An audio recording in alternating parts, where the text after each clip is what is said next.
जी, तो एक कमाल की बात आपको बताता हूँ। कॉल रिकॉर्डिंग के बारे में आपने सुना होगा और शायद आप खुद करते भी होंगे या फिर आपकी किसी ने कभी ना कभी तो कॉल रिकॉर्डिंग की ही होगी।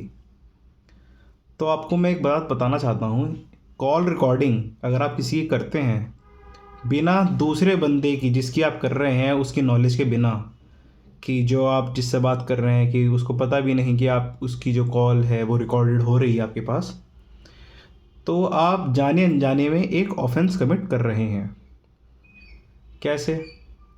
Section 72 of the IT act, यानी कि इंफॉर्मेशन टेक्नोलॉजी एक्ट, ये बोलता है कि अगर अगर आपने किसी भी कॉन्फिडेंशियलिटी या फिर प्राइवेसी का ब्रीच किया किसी माध्यम से, तो आप लायबल होंगे।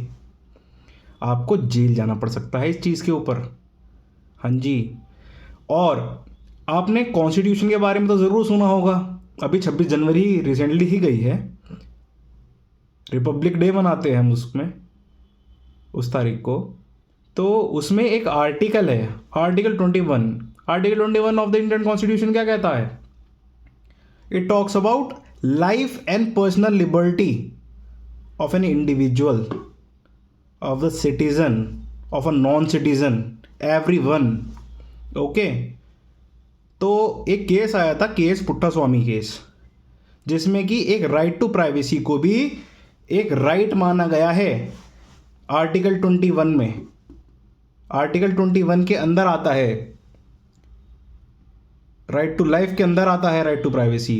तो अगर आप किसी का ब्रीच कर रहे हैं प्राइवेसी को, यानी कि आप उसकी रिकॉर्डिंग कर रहे हैं बिना उसकी जानकारी के, तो आप उसका राइट टू लाइफ भी हनन कर रहे हैं और आप सेक्शन 72 ऑफ आईटी एक्ट को भी ब्रीच कर रहे हैं। तो एक तरफ तो आपने ऑफेंस तो वैसे कमिट किया एक लॉ को तोड़कर, दूसरी तरफ आपने उस इंडिविजुअल की फंडामेंटल राइट को भी हनन किया है। तो इसके लिए आपके ऊपर supreme court and even high court में भी केस फाइल हो सकता है and you will be held liable for this. So be aware.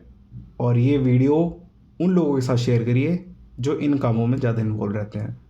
I hope you understand. Thank you. Bye. Take care.